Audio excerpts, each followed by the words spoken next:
Salam keadilan. Ketemu kembali dengan program Klinik Hukum IMTV yang akan mengupas isu-isu yang menarik, dan Klinik Hukum kali ini akan menjawab problematika hukum di masyarakat.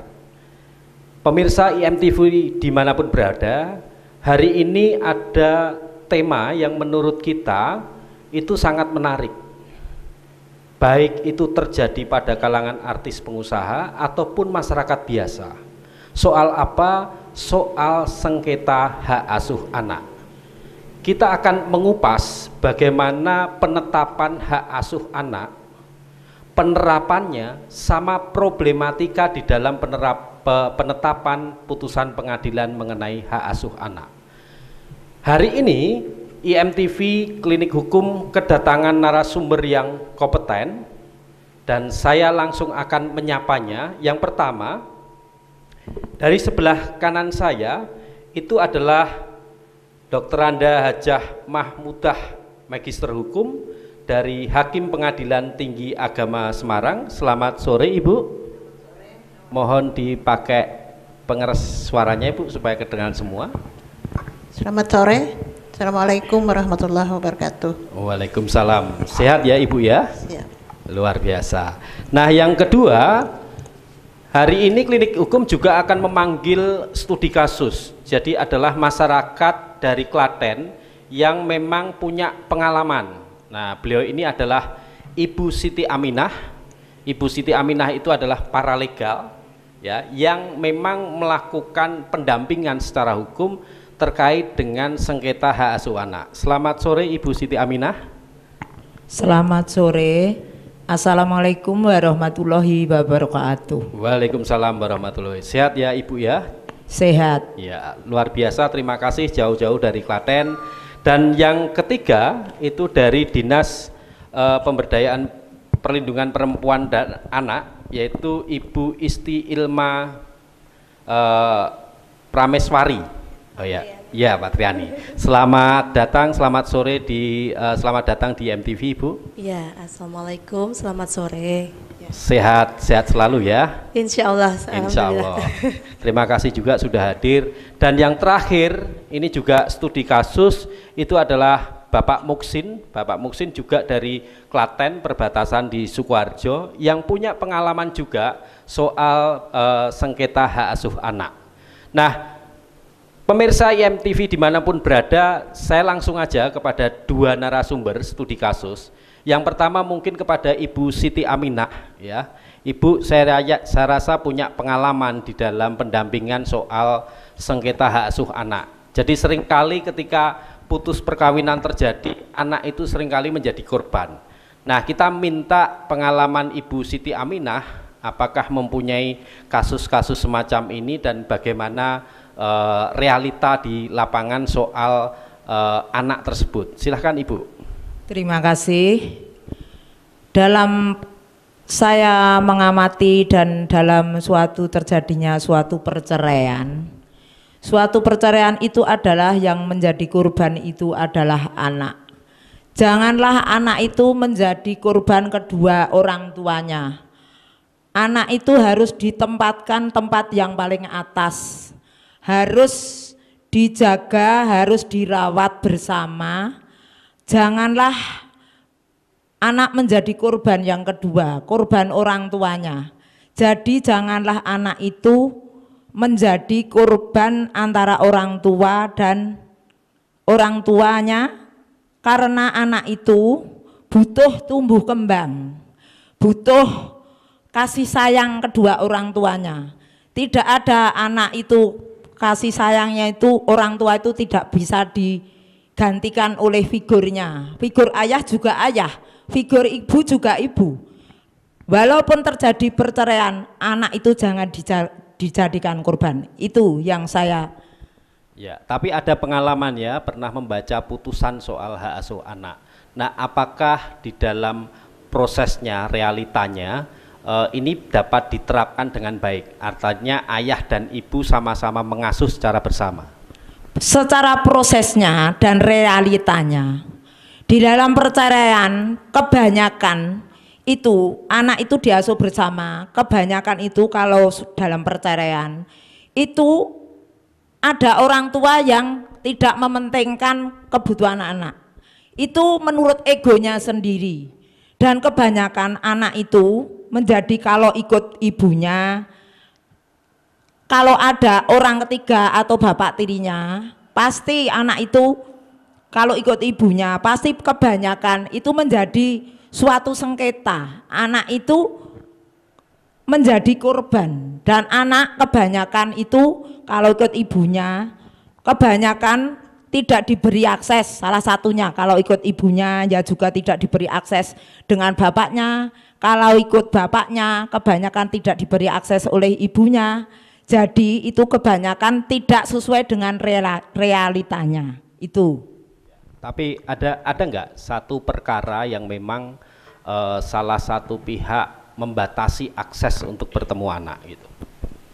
Ada. Di dalam suatu perkara keputusannya itu diasuh bersama. Tapi faktanya itu anak tidak diberi akses ketemu, umpama ikut ibunya, tidak diberi akses ketemu oleh bapaknya. Dan kebanyakan orang ketiga atau suami baru itu ikut campur, dan menjadi hubungan anak dengan orang tuanya itu menjadi hubungan hukumnya terganggu. Jadi anak itu, anak di bawah umur belum bisa menentukan. Jadi itu yang menjadi pokok permasalahannya itu orang tua itu menurut egonya menghalang-halangi dan ikut campur dalam urusan anak kalau ada orang ketiga itu. Ya, terima kasih Ibu Siti. Satu kali catatan saya adalah ada penetapan pengadilan diasuh secara bersama, tapi ada satu kesimpulan saya, salah satu pihak salah satu pihak ada pembatasan akses untuk ketemu begitu ya Bu ya. Oke, sekarang kita bergeser lagi ke studi kasus ini dengan Bapak Muksin. Bapak Muksin punya pengalaman ketika berperkara di pengadilan dan punya pengalaman juga bagaimana memperjuangkan hak asuh anak. Nah, saya ingin tahu bagaimana proses pengalaman memperjuangkan hak asuh anak di proses pengadilan, dan apa kira-kira yang selama ini menjadi kendala masyarakat dalam memperjuangkan hak asuh anak. Silakan Pak Muksin. Ya, terima kasih. Assalamualaikum warahmatullahi wabarakatuh. Waalaikumsalam warahmatullahi wabarakatuh. Kalau saya di sini sudah mengalami ya Pak ya, dan sampai istilahnya saya sendiri menangani itu tanpa menggunakan kuasa hukum. Itu berjalan saya sendiri, berjalan ya? sendiri. Saya berjalan sendiri. Boleh disebutkan mungkin register perkara boleh, atau boleh, ininya boleh. Pak? Register perkara saya di Klaten itu sebenarnya kasusnya itu kakak saya Pak. Jadi awalnya itu register perkaranya itu 861 garis miring PD 861 PDT.G garis miring 2021 garis miring PA.SKH. Itu berarti di Sukoharjo ya. SK di Sukoharjo. PA Sukoharjo. Pengadilan Agama Sukoharjo. Jadi mungkin saya cuplik sedikit sebelum dan sesudah ini, karena terjadinya hak asuh anak itu tidak berbarengan dengan perceraiannya, itu rentan waktunya lama. Jadi rentan waktu yang lama itu sebelum punya suami baru, tanda kutip suami baru di sini saya belum bisa bicara sah atau tidak waktu di persidangan saat itu hubungan anak dengan orang tuanya, hubungan hukum orang tua dengan anak itu kasih sayangnya masih mendapatkan haknya, anak itu masih berjalan dengan baik. Tapi setelah adanya pihak ketiga, dalam arti di sini suami baru, yang tanda kutip di situ saya masih belum mengetahui itu suami barunya yang sah atau tidak, atau memang secara hukum atau gimana saya belum tahu, itu ikut campur dalam urusan hubungan hukum orang tua dan anak yang secara sah. Itu hubungan hukum orang tua dan anak itu secara sah dia itu tidak mempunyai wewenang untuk ranahnya ikut campur ke masalah anak. Itu poin satu. Jadi terputusnya hubungan tersebut sampai kurang lebih hampir 2 tahun lebih, mungkin sampai sekarang saat saya sekarang ada di sini. Itu di pengadilan agama, saya memang tidak memakai kuasa hukum karena saya meyakini peradilan agama, saya yakini karena agama adalah hakim itu wakil Tuhan di dunia. Saya meyakini itu semua. Pasti saya akan mendapatkan seadil-adilnya apa yang akan saya dapatkan. Itu prinsip saya awal. Saya makanya nggak pakai kuasa hukum. Nah, dari situ saya cerita sedikit. Sebelum dan sesudah anak itu ditelepon guru kakak saya, ditelepon guru sekolahnya. Terjadi di situ hal yang sangat tidak wajar dan saya menyaksikan sendiri karena saya mengantarkan kakak saya. Anak itu yang sebelumnya ikut bapaknya baik-baik saja, ya sampai ke rumahnya, istilahnya kadang diantar ibunya, mantan istrinya sendiri, itu baik-baik saja. Itu ditengok ke sekolah, anak itu ketakutan. Sampai saya yang mangku anak itu saya. Nanti ada trauma terhadap anak. Ada sedikit dugaan saya ada memberikan doktrin atau pemahaman yang salah mungkin terhadap anak. Ini suatu hal, mungkin nanti ibu bisa komentari. Ini apakah benar anak yang belum mumazis, belum beristilahnya belum dewasa, belum bisa menentukan apa yang benar, apa yang salah. Kalau didoktrin seperti itu, dugaan saya itu nanti apakah benar atau tidak. Satu itu Pak, setelah kita menjalani gugatan, itu yang melakukan gugatan memang dari pihak mantan istri. Selama ini kakak saya diputus hubungan, tidak mempermasalahkan apapun. Karena ada suami baru ada gugatan. Nggak tahu itu apakah efek dari mananya, apakah ya itu nanti perlu pembuktian lah. Apakah dia ada motif tertentu, saya belum bisa komentar di sini. Jadi intinya saya waktu sidang pertama saya karena orang awam, saya tidak tahu mediasi, saya nggak ikut. Waktu sidang pertama saya kira sidang itu adalah sidang tertutup.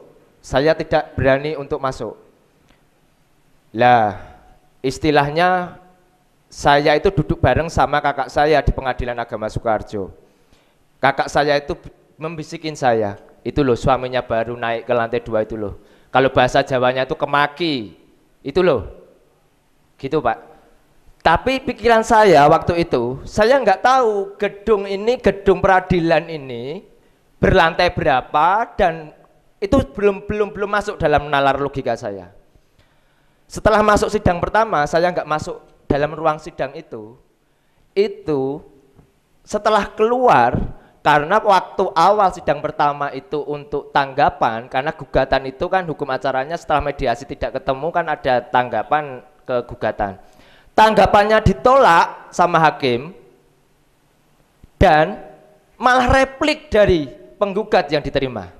Sangat aneh, karena saya, ya maaf, saya di sini saya sebagai profesi juga, saya sebagai profesi. Saya potong. Ya. Ketika ada pihak yang naik lantai 2 itu apa maksudnya? Nemuin? Nah itu Pak, nanti mungkin saya teruskan dulu, saya selesaikan dulu Pak.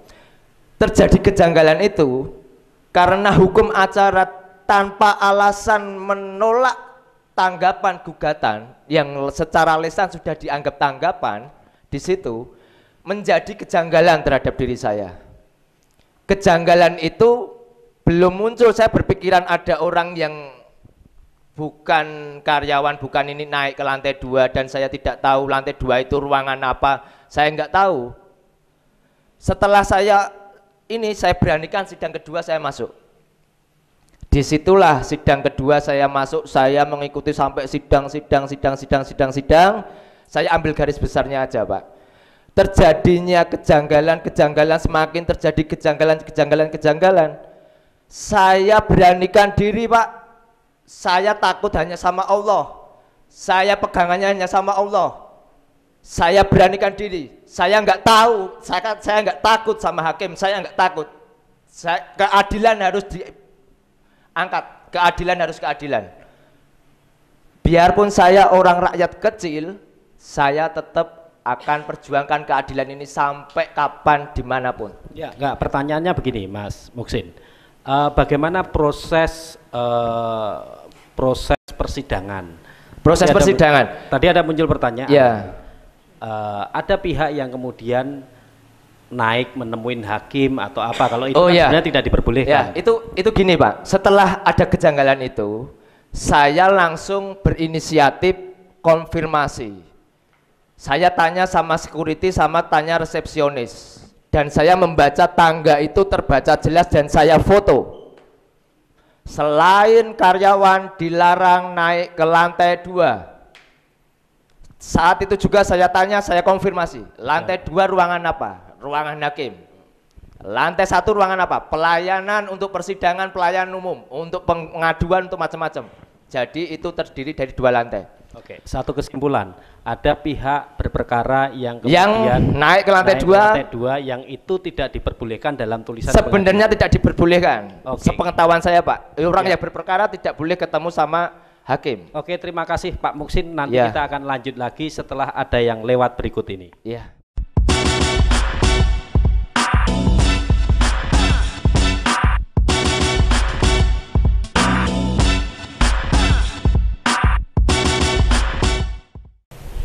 Ya, kembali pemirsa IMTV, masuk ke session 2 soal penetapan hak asuh anak, bagaimana penerapan dan problematikanya.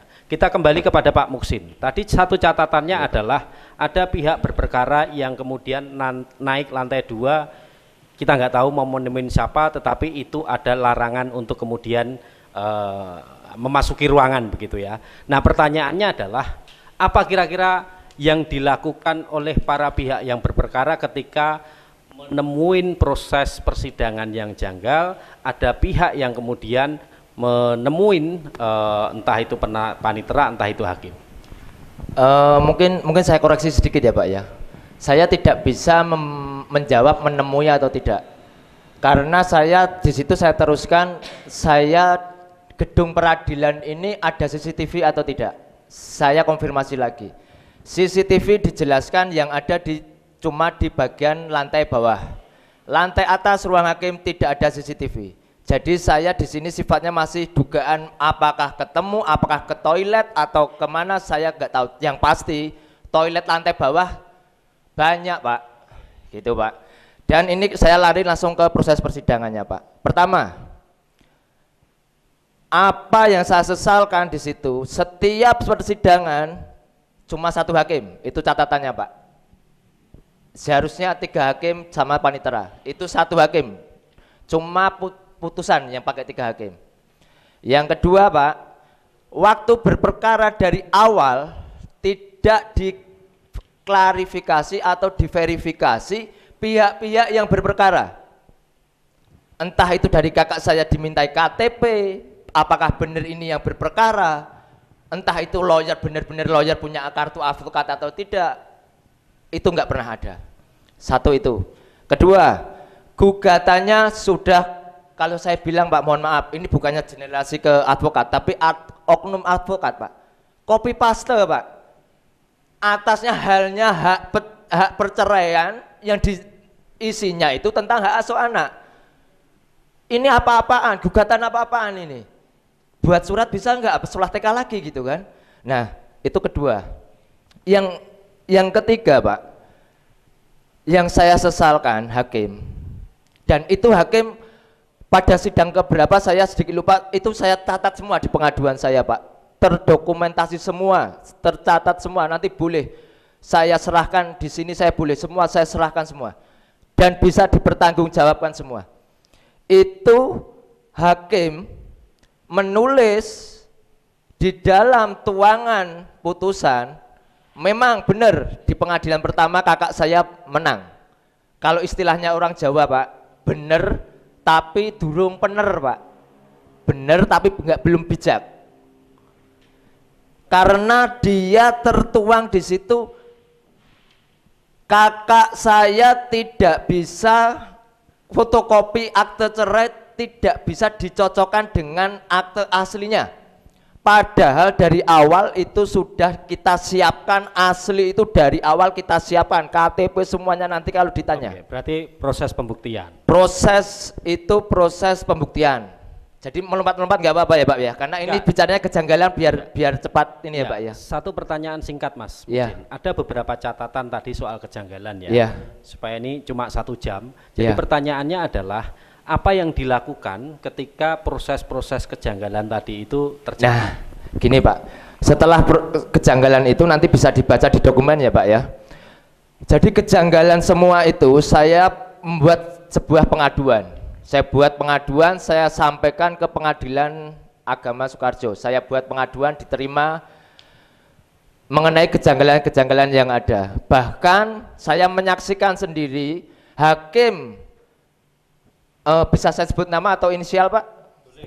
Silahkan inisial boleh. Ya mungkin hakim AS, Acep, di situ adalah di putusan ada. Nanti bisa dibaca, mungkin bisa diterima sama narasumber juga.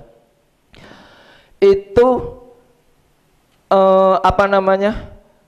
Dia minta maaf karena prosedur dia dari awal tidak menanyakan dulu KTP. Apa-apaan ini? Kepastian hukum untuk peradilan, untuk mencari rakyat, untuk mencari keadilan kok ini guyonan atau apa? Itu satu Pak catatan saya. Pengaduan saya sampai putusan keluar tidak ada tanggapan, tidak ada jawaban Pak. Itu satu Pak. Kedua, setelah saya konfirmasi mengenai ruangan Pak, itu tadi ruangan langsung dirubah semua Pak. Alasannya PTSP. Nggak tahu itu PTSP 1 pintu atau 2 pintu, saya nggak tahu Pak. Saya sudah ada kejanggalan itu. Jadi intinya Pak, saya intinya namanya itu saya sudah tidak lagi fokus sama menang atau kalah. Saya fokusnya sama proses. Karena proses yang baik akan menghasilkan kualitas yang baik juga. Kalau prosesnya sudah kejanggalan kayak gini. Kita tahu Mas Muksin.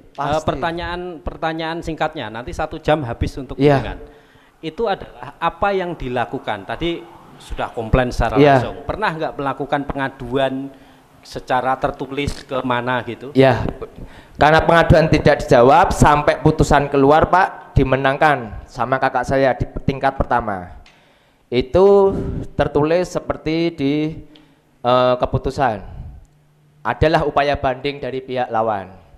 Nah disitulah saya bilang yang tadi bener tapi belum bener, ada celah di situ, ada celah. Mungkin ya namanya hukum itu kan tata bahasanya ya harus serapi mungkin untuk biar tidak ada celah, pakai jurisprudensi atau apa, itu kewenangan hakim lah, saya nggak tahu itu.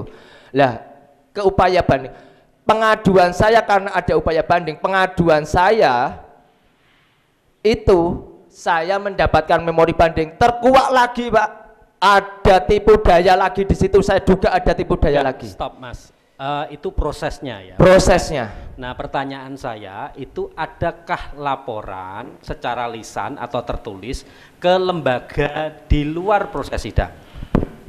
Sementara itu belum. Masih ke pihak pengadilan tingkat pertama aja pengaduan saya. Oke, itu catatannya. Terima kasih Mas Muksin. Saya bergeser ke Ibu dari Hakim Pengadilan Tinggi, Ibu Mahmudah, bisa berkomentar nih berkaitan dengan catatan-catatan. Satu, ada para pihak yang berperkara mencoba naik di ruangan yang tidak diperbolehkan di dalam tulisan. Yang kedua adalah soal proses persidangan, pembuktian, termasuk di dalamnya adalah mungkin bisa ceritakan soal bagaimana penerapan putusan soal sengketa hak suara. Silakan Ibu. Makasih. Assalamualaikum warahmatullahi wabarakatuh. Waalaikumsalam warahmatullahi wabarakatuh. Kepada Bapak Muhsin atas apa yang telah disampaikan. Dan ini merupakan apa namanya, semacam teguran, boleh dikatakan teguran, atau semacam wanti-wanti bagi kami pengadilan agama, dan kami di Pengadilan Tinggi Agama yang tentunya membawahi juga pengadilan agama yang disebutkan itu tadi. Untuk pertama kami akan sampaikan dulu mengenai proses persidangan tentang hak asuh anak. Jadi seperti dikatakan tadi bahwa perceraiannya itu sudah putus, sudah lama, dan anak itu berada di tangan ayahnya, pada ayahnya gitu, pada ibunya, yang kakak bapak itu ibunya. Pada ibunya itu anak belum ditetapkan hak asuhnya. Oh ya, belum ditetapkan, lalu diajukanlah penetapan hak asuh anak. Nah, sebelum dilakukan persidangan tentang pokok perkara, maka hakim terlebih dahulu melihat surat menyurat yang dimulai dari surat gugatan yang bersangkutan. Di sana ada identitas dari pihak-pihak. Kenapa tadi hakim tidak menanyakan tentang KTP? Karena di dalam surat gugatan itu sudah tercantum surat identitas dari pihak-pihak yang mencantumkan alamat dari kedua belah pihak. Pada saat persidangan tersebut, hakim mencocokkan identitas tersebut. Boleh jadi pada saat persidangan itu orang lain tidak melihat proses persidangan karena persidangan tertutup untuk umum. Jadi hukum acara yang dilakukan oleh hakim itu adalah pertama mencocokkan identitas para pihak. Soal diminta KTP ataupun tidak itu nanti akan dibuktikan di dalam pembuktian. Kalau ada sanggahan dari pihak lawan yang mengatakan, oh itu tidak benar, bahwa alamat si penggugat itu di situ, ada hak dia nanti menjawab sebelum pokok persidangan itu dilanjutkan itu. Nah, manakala itu sudah benar, termasuk dengan kelengkapan dari surat kuasa. Apakah surat kuasanya ini sudah sesuai dengan ketentuan? Apakah dia sudah disumpah? Apakah masih berlaku KTA-nya? Itu sudah dilakukan oleh majelis hakim di persidangan awal tersebut.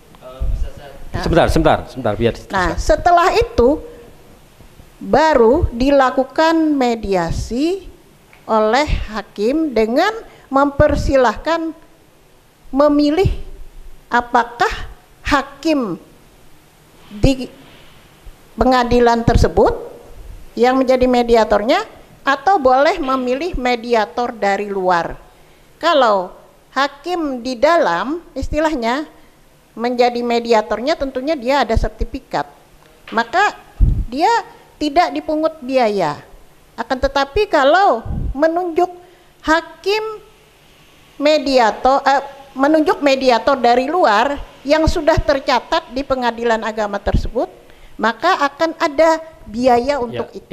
Ibu, saya potong sedikit. Itu soal proses berperkara menurut hukum acara ya. Nah, cuma supaya singkat aja, kalau ada temuan misalnya soal satu pertanyaan itu, kalau ada pihak berperkara yang kemudian diduga gitu ya ke ruangan yang tidak diperbolehkan, lantai 2. Yang kedua adalah apa pertimbangan majelis hakim ketika memutuskan soal sengketa hak asuh anak yang penetapannya itu diasuh secara bersama. Nah, bagaimana ketika proses penerapan dari putusan itu salah satu pihak membatasi akses gitu. Nah, kira-kira tanggapannya di seputar itu, Ibu. Jadi kami teruskan ke proses persidangan. Jadi kami teruskan ke pemeriksaan perkara. Setelah ada jawab jinawab, ada replik, ada duplik gitu kan, sampai kepada pembuktian serta kesimpulan, maka hakim menyimpulkan dengan pertimbangan bahwa menurut pasal 105 kompilasi hukum Islam, anak itu pada dasarnya diasuh oleh kedua orang tua. Pada dasarnya itu kewajiban kedua orang tua. Dan kenapa bisa beralih? Manakala adanya perceraian. Nah, dengan adanya perceraian itu menurut pasal tersebut, anak yang masih berada di bawah umur, artinya belum mumayyiz, umur 12 tahun, maka ditetapkan kepada ibunya dalam tanda kutip apabila ibu itu adalah seorang yang layak menjadi pengasuh anak tersebut. Ada persyaratannya ya? Ada. Nah, kenapa persyaratan itu bisa diketahui? Itu melalui proses-proses persidangan yang menggali fakta-fakta peristiwa yang ditemukan di persidangan yang nantinya disimpulkan akan menjadi fakta hukum untuk diputuskan. Nah, boleh jadi pada saat itu fakta-fakta peristiwa yang dikuatkan oleh keterangan saksi-saksi lebih menguatkan kepada gugatan, maka akan diputuskan kepada yang bisa menguatkan. Nah, apabila ada bantahan, dia bisa juga menguatkan, maka di sana dinilailah yang mana yang lebih bisa menguatkan dalil-dalil bantahannya, maka tentunya yang mendalilkan itu tidak bisa menguatkan dalil-dalil gugatannya. Nah, jadi proses persidangan itu adalah dari menggali fakta-fakta peristiwa yang nantinya akan menjadi fakta hukum. Mungkin kalau mengikuti persidangan, kami tidak berani mengomentari apa yang Bapak sampaikan tersebut, karena kami tidak tahu proses persidangan. Ya, Ibu, proses persidangan hukum acara oke ya. Mungkin secara Ibu juga tidak bisa mengomentari karena memang belum mendapatkan salinan perkaranya secara komplit.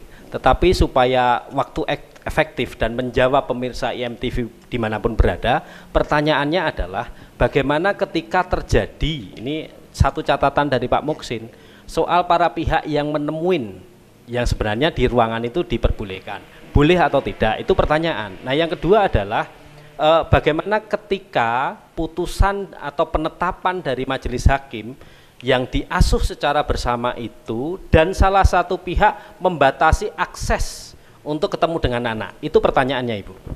Jadi kami jawab sekalian yang punya Ibu Aminah ya, bahwa putusan itu tidak ada mengatakan bersama-sama.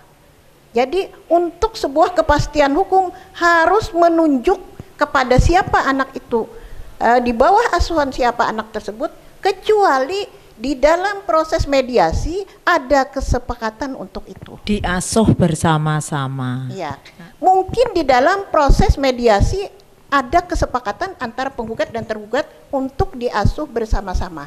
Kalau di dalam putusan menetapkan bahwa anak yang bernama bla bla bla di bawah asuhan penggugat atau tergugat dengan memberikan akses kepada, kalau kepada penggugat maka kepada tergugat untuk memberikan, bertemu dan memberikan kasih sayang. Mas, nanti catatannya Mas, boleh. Jadi putusannya berbunyi begitu. Ya, pertanyaan yang kedua adalah bagaimana ketika penetapannya tadi itu salah satu pihak membatasi akses untuk ketemu anak, itu pertanyaannya. Mungkin Ibu dari DP3A ya tahu bahwa menurut Undang-Undang Perlindungan Anak pasal 80 ya, pasal 80 ayat 1, apabila ada salah satu pihak yang membatasi maka ada ketentuannya untuk itu, dan ini bukan kewenangan pengadilan agama karena itu sudah merupakan produk pengadilan agama, sudah selesai, dan jadi bukan kewenangan kami untuk Berarti mengomentari itu. Jawabannya adalah silahkan melakukan upaya hukum begitu ya Pak. Silakan Apakah melakukan itu upaya hukum. PK, apakah itu Iya. eksekusi terhadap Iya. putusan begitu ya. Oke, sekarang kita bergeser ke Ibu Ilma. Sebentar. Ya, sebentar. Saya pengen bergeser dulu ke Ibu Ilma soal menjawab berbagai pengalaman yang disampaikan oleh Bu Siti sama Pak Muksin. Bagaimana ketika ini kan ngomong soal rohnya itu adalah hak anak. Ya, hak anak untuk kemudian bertemu dengan orang tua ketika terjadi putus perkawinan. Nah, apakah ini menjadi ruang lingkup dari Dinas Pemberdayaan Perlindungan Perempuan dan Anak ketika hak anak itu belum terpenuhi gitu? Iya, baik, saya akan mencoba menjawab. Jadi pertama-tama saya mengucapkan terima kasih yang sebesar-besarnya ya pada IMTV karena tema ini sangat menarik dan justru tema inilah yang masih hangat-hangatnya kita perbincangkan juga dengan baik oleh dinas terkait maupun stakeholder. Baru saja kami tadi berbincang dengan rekan-rekan juga fasilitator ya, ada dari Komnas Perempuan dan ada juga dari UNICEF gitu. Bagaimana sih kalau ada sengketa seperti ini, dan ini gayung bersambut nih ternyata dibahas di sini, tentunya ini justru makin memperkaya dan menjadi bahan pijakan kami di dalam melakukan langkah-langkah ke depan. Nah, dari dinas kami, Dinas Pemberdayaan Perempuan, Perlindungan Anak, Pengendalian Penduduk dan Keluarga Berencana Provinsi Jawa Tengah, tentunya memiliki semangat yaitu untuk bagaimana memastikan upaya-upaya perlindungan maupun pemenuhan hak anak. Seperti tadi disampaikan oleh Ibu Hakim, bahwasanya di negara kita itu sudah memberikan perhatian terhadap upaya-upaya tersebut. Sebagai contoh adanya regulasi yang ada, yaitu Undang-Undang Perlindungan Anak 35 tahun 2014 yang merupakan perubahan atas Undang-Undang 23 tahun 2002, yang di mana di situ di pasal 14 tegas dinyatakan di ayat 1 bahwa setiap anak itu berhak untuk diasuh oleh orang tuanya sendiri kecuali jika ada alasan dan atau aturan hukum yang sudah menunjukkan bahwa pemisahan itu adalah demi kepentingan terbaik bagi anak. Yang perlu digarisbawahi Bapak Ibu, demi kepentingan terbaik bagi anak, bukan kepentingan orang dewasa saja. Dan di dalam ayat 2, anak tetap berhak untuk bertemu langsung dan berhubungan pribadi secara tetap dengan tentunya kedua orang tuanya Bapak Ibu. Kemudian dilanjutkan mendapatkan pengasuhan, pemeliharaan, pendidikan dan juga proses tumbuh kembangnya dari kedua orang tuanya sesuai dengan kemampuan, bakat dan minatnya.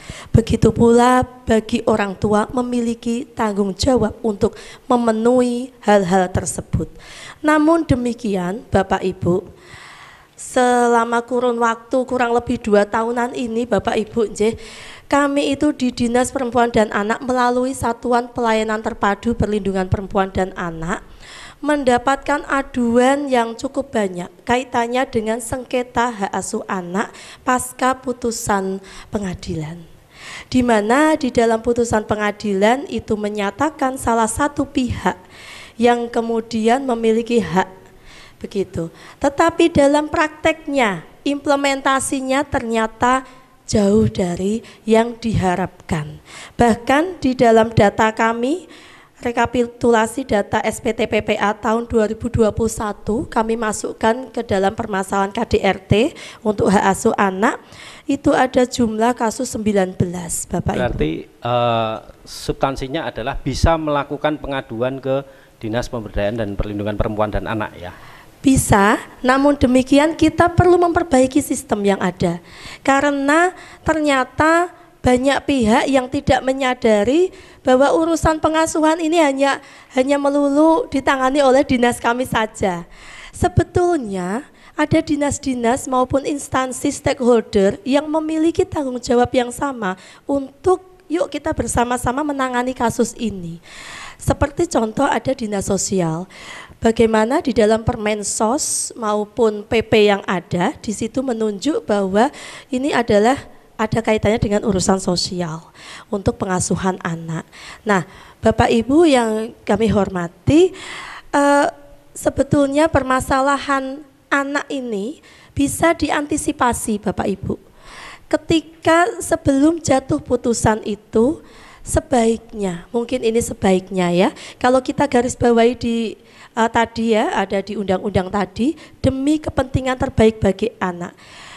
Di dalam salah satu hak anak adalah kita mendengarkan hak partisipasi anak. Pendapat anak itu juga sangat penting Bapak Ibu.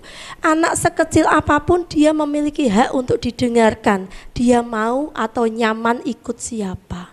Begitu. Karena biasanya yang terjadi mungkin di dalam proses mediasi itu yang terlibat adalah orang-orang dewasa yang bersengketa. Tapi anak tidak didengarkan, dia itu lebih condong nyamannya di mana.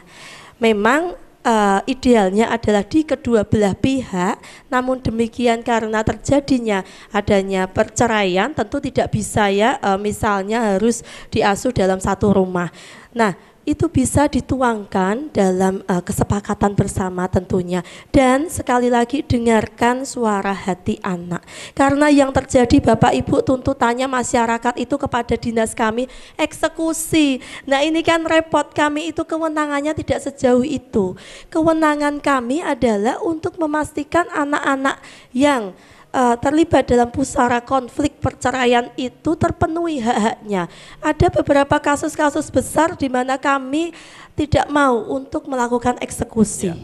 Kalau melakukan pendampingan kami Ibu bersedia. Ilma, pertanyaannya adalah apakah ketika terjadi salah satu pihak, ini kan contoh kasus nyata ya, salah satu pihak membatasi akses untuk bertemu anak gitu. Iya, betul. Nah, apakah kemudian ini bisa menjadi ruang lingkup pengaduan di dinas Ibu?